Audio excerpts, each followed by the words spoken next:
పవన్ అన్న hi Allu Arjun the birthday ఏమన్నా చెప్తావా? అన్న నేను చెప్తున్నా. నేను చిన్నప్పుడు డైలాగ్ విన్నా, దేశ భాషలందు తెలుగు లెస్స అంటే నమ్మలేదు. కానీ ఒక వ్యక్తి నిరూపించాడు. మన తెలుగు సినిమాని ప్రపంచాన్ని పరిచయం చేశాడు చూడు, పుష్ప.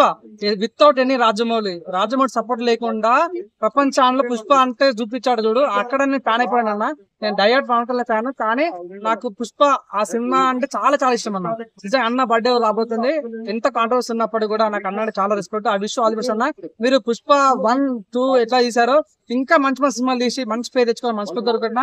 మీ ఫ్యాన్స్ మాత్రం మనుషులందరూ మీ ఫ్యాన్స్ వేరయ్యా, విశ్వదాభి రామ మీ ఫ్యాన్స్ వేరు మామ అని చెప్పొచ్చు. నిజంగా మీ బర్త్డే రోజు ప్రతి ఒక్క ఫ్యాన్ కూడా బ్లడ్ డొనేషన్ చేయడం కానీ చాలా రకాలుగా చేసుకుంటారు. కాబట్టి ఆ విషయం ఆల్ బెస్ట్. ఇలాంటి బర్త్డే మీరు ఎప్పుడు జరుగుతున్నా మంచి పేరు దొరుకుతున్నాను. నెక్స్ట్ త్రివిక్రమ్ గారితో సినిమా రాబోతుంది, ఎలా ఉంటుంది అనుకుంటున్నావు? దీంట్లో మాటల మాదిరి వాళ్ళ కాంబినేషన్ చాలా మంచి హిట్ అయింది. మనం చూసాం కదా ఆల్రెడీ పెద్ద సినిమా మంచి మంచి సినిమా హిట్ అయ్యాయి. కాబట్టి జూలై సన్నాఫ్ సత్యమూర్తి కాబట్టి ఇంకా యాక్టర్ సినిమా అని చెప్పుకోవచ్చు. చూద్దాం ఎలా ఉంటుంది. ఇద్దరు మంచి మంచి డైరెక్టర్, ఇక్కడ మంచి హీరో కాబట్టి మంచి మ్యాచ్ ఉండాలని కోరుతుంది.